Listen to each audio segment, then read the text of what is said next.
साथियों नमस्कार, आदाब, सत श्री अकाल, जय भीम, जोहार। मैं डॉक्टर दशरथ नूनिया एक बार पुनः मेरे इस मंच पर आपका स्वागत करता हूं। और मैं आज जो आपसे चर्चा करने जा रहा हूं वो चर्चा ये है कि जो अभी जीएसटी काउंसिल की जो मीटिंग हुई थी और इस मीटिंग में जो जीएसटी की जो अलग अलग स्लैब थी, जिसमें 5%, 12%, 18%, 28% और इसके अलावा एक 40% और है, तो ये कुल मिलाकर ये जो है वो अलग अलग स्लैब थी। अब इनमें से जो है 12% और 28% की जो स्लैब है उसको उठा दिया गया है और अब केवल मुख्य रूप से 2 स्लैब बची है जो 5% और 18% है। तो इससे निश्चित रूप से यानी कि एक तरह से जो है अर्थव्यवस्था को गति मिलेगी, हम ऐसी अपेक्षा कर सकते हैं। और ये बात है वो बार बार विपक्ष के द्वारा और जो इंटेलेक्चुअल जो लीडर्स हैं उनके द्वारा कही जा रही थी। और इसी कड़ी में आम्बेडकर पार्टी ऑफ इंडिया के राष्ट्रीय अध्यक्ष धीमान विजय मानकर साहब के द्वारा भी जो है बार बार में जो है मोदी सरकार को पिछले जो है लगभग 8-9 साल से लगातार सरकार को चेताते आ रहे थे, लेकिन सरकार की नींद नहीं टूट रही थी। अब जब आर्थिक विषमता जो है व्यापक स्तर पर जो है बढ़ती गई, जो है देश में गरीबी और बेरोजगारी है वो व्यापक स्तर पर बढ़ी। और अभी जो डेटा है, जो सामने भयावह जो डेटा सामने आए हैं, जिसमें पिछले 45 सालों में जो बेरोजगारी है वो उच्चतम स्तर पर है, वो देश में जो है वो पाई गई। आर्थिक विषमता अंग्रेजों के शासनकाल से भी ज़्यादा है, वो पिछले 11 साल के मोदी के शासनकाल में वो देश में बढ़ गई। मोदी सरकार की गलत नीतियों के कारण जिस प्रकार से कारपोरेट घरानों को अतिरिक्त फायदा पहुंचाने के उद्देश्य से उनको टैक्स रिबेट छोड़ी गई, उनको टैक्स रिबेट दी गई, और जो पैसा भारत के राजकोष में आना चाहिए था और इससे जो देश के विकास में, देश की प्रगति में जिस पैसे का उपयोग होना चाहिए था, इन्वेस्टमेंट में होना चाहिए था, वो नहीं हुआ, बल्कि इससे आर्थिक विषमता बढ़ी। और इसके साथ साथ में यानी कि एक तरह से जो है जन सामान्य को ज़्यादा से ज़्यादा टैक्स दायरे में लाया गया।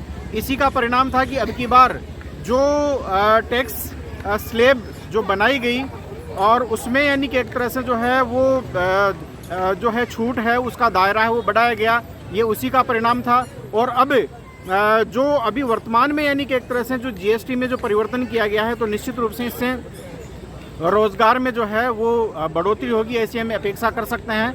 लेकिन इसके साथ साथ में जो 40% का जो उन्होंने जो टैक्स का जो दायरा बढ़ाया है जीएसटी के संदर्भ में, वो सही भी है और गलत भी है। कुछ चीज़ों के लिए सही है, कुछ चीज़ों के लिए गलत भी है, लेकिन फिर भी ओवरऑल हम ये यानी कि एक तरह से अपेक्षा कर सकते हैं कि निश्चित रूप से इससे आने वाले समय में जो है इसके द्वारा जो है देश में कुछ जो है वो परिवर्तन सकारात्मक रूप से आर्थिक विकास की दृष्टि से देखने को मिलेंगे। हालांकि इतनी जल्दी इनके परिवर्तन तो नहीं आने वाले हैं, लेकिन निश्चित रूप से कुछ सकारात्मक परिवर्तन है वो निश्चित रूप से आने वाले हैं। और इसी कड़ी में आम्बेडकर पार्टी ऑफ इंडिया के राष्ट्रीय अध्यक्ष ने क्या कहा है, आइए वो भी हम देखते हैं। जो जीएसटी काउंसिल ने जो निर्णय लिया है पिछले 2-3 दिनों में, मैं समझता हूँ कि एक बड़ा ऐतिहासिक निर्णय है।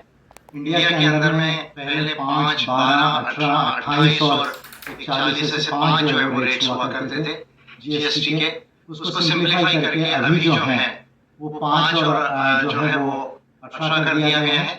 12 और 28 का जो है वो स्लैब निकाल दिया गया है। और कुछ जो लग्जरी गुड्स है या सिन गुड टैक्स जिसको बोला जाता है वो 50% में डाला गया है, जैसे टोबैको है, अल्कोहल्स है, या स्वीटेड बेवरेजेस है, या लग्जरी व्हीकल्स है, एयरक्राफ्ट्स है, याचेस है, तो ये जो है वो 40 इसमें डाला गया है। बाकी मोस्टली जितने जो प्रोडक्ट्स है उसको 5 और 18 की कैटेगरी में रखा गया है। मैं समझता हूँ कि बड़ा ऐतिहासिक कदम है जीएसटी काउंसिल का।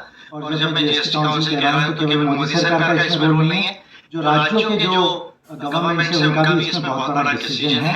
और इसके वजह से पूरे इंडिया में लगभग जो है वो इन्फ्लेशन कम होगा। इन्फ्लेशन यानी महंगाई जो है वो कम होगी। जो इन्फ्लेशन की दर रफली हमारे यहाँ 6% के आसपास रहती है, वो कम होने की उम्मीद है। हो सकता है 4% का जो एक बेंचमार्क टारगेट है रिजर्व बैंक ऑफ इंडिया का, उसके पास इमीडिएटली नहीं आएगा, लेकिन साल में 1 साल में जो है हो सकता है कि वो अचीव हो जाए। ये एक महत्वपूर्ण बात है। पर सवाल ये उठता है कि इतना अच्छा निर्णय जिसमें देश की गरीबी कम हो, तो मोदी सरकार ने पिछले 10 सालों में नहीं लिया, 2 टर्म में नहीं लिया। और ये जो जीएसटी को जो ज्यादातर जो है वो रेट 28 के अंदर में रहे, उसकी वजह से इंडिया के बहुत सारे लोगों का जो पैसा है वो गवर्नमेंट के पास गया। और गवर्नमेंट कहती है कि हमने डेवलपमेंट का काम किया भी, रोड बने, ब्रिजेस बने हैं, लेकिन एम्प्लॉयमेंट को लेकर जो है और इनकम्स को लेकर जब तक लोगों की एम्प्लॉयमेंट और इनकम्स नहीं बढ़ेंगी, यानी आपकी आमदनी आय नहीं बढ़ेगी और उसको आप जब तक निवेश नहीं करेंगे तब तक आप अमीर नहीं हो सकते। मध्यम अमीर की बात कर रहा हूँ, एकदम अमीर की बात नहीं कर रहा हूँ, लेकिन कम से कम इंडिया की हर फैमिली, हर व्यक्ति के मध्यम अमीर होना चाहिए, इम्पोर्टेंट है। उसके लिए आपकी इनकम बढ़ने की जरूरत है और उसके साथ में आपको सही अच्छा इन्वेस्टमेंट करने की जरूरत है। तो ये जो है अगर पिछले 8-10 सालों में यदि मोदी गवर्नमेंट ने किया होता तो मैं समझता हूँ इंडिया के लोगों का काफी पैसा सेव हुआ था ये 10 सालों में। ये तो जो टैरिफ्स, जो ट्रम्प ने जो टैरिफ्स लगाए और एकदम से हमारी इकोनॉमी को डैमेज करने का जो प्रयास किया प्रेसिडेंट ट्रम्प ने टैरिफ से, जो 50% प्लस जो टैरिफ्स लगाए, उसके बाद जो है मोदी सरकार की नींद खुली और वो चाइना की तरफ दौड़े, वो जापान की तरफ दौड़े। जबकि मैं पिछले 10 सालों से कह रहा हूँ कि इंडिया को जो है ये समझना चाहिए कि 21वीं शताब्दी जो है वो एशिया की शताब्दी है। जो है मोस्ट ऑफ द पॉपुलेशन, 40% लगभग पॉपुलेशन वर्ल्ड का एशिया में है। हमारी वर्ल्ड की मोस्ट ऑफ द इकोनॉमी भी एशिया में है, चाइना और जापान और साउथ कोरिया की वजह से और इंडिया की वजह से ऑफ कोर्स। तो ये जो स्टेप्स जो मोदी गवर्नमेंट ने नहीं लिए पिछले 8 सालों में, इससे लोगों का बहुत सारा पैसा गवर्नमेंट के पास गया है। ऑफ लेट जो है जीएसटी काउंसिल ने ये जो निर्णय लिया ये वेलकम स्टेप है। और अभी जो महंगाई कम होगी तो रियल सेंस में वो कम होना चाहिए। जो जीएसटी को कम किया तो सरकार ने ध्यान देना चाहिए कि जितने प्रोड्यूसर्स है और जितने सेलर्स है, जो दुकानदार लोग हैं और जो प्रोडक्शन करती है इंडस्ट्रीज, उन्होंने इस जीएसटी को जो रिड्यूस रेट्स है उसको पास ऑन करना चाहिए कंज्यूमर्स को। इसके इम्प्लीमेंटेशन को भी गवर्नमेंट को देखने की जरूरत है।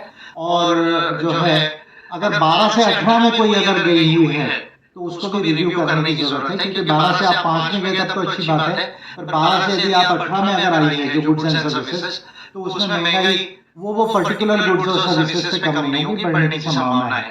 तो ये 2-3 चीजों को करने की जरूरत है और 1-2 कदम मैं समझता हूँ कि काफी सराहनीय है। एक जीएसटी काउंसिल का ये जो जिसमें goods and services indirect taxes कम हुए हैं, मार्केट की इकोनॉमी जो है इंडिया में ऊपर आएगी, जिससे जीडीपी ग्रोथ जो है वो बढ़ेगा, कंजम्पशन बढ़ेगा, तो उसके वजह से जो है इन्फ्लेशन भी कम होगा और ग्रोथ भी बढ़ेगी। दूसरा, इनकम टैक्स में जो 12 लाख का लिमिट है उससे लोगों के पास पैसा जो है वो बचेगा।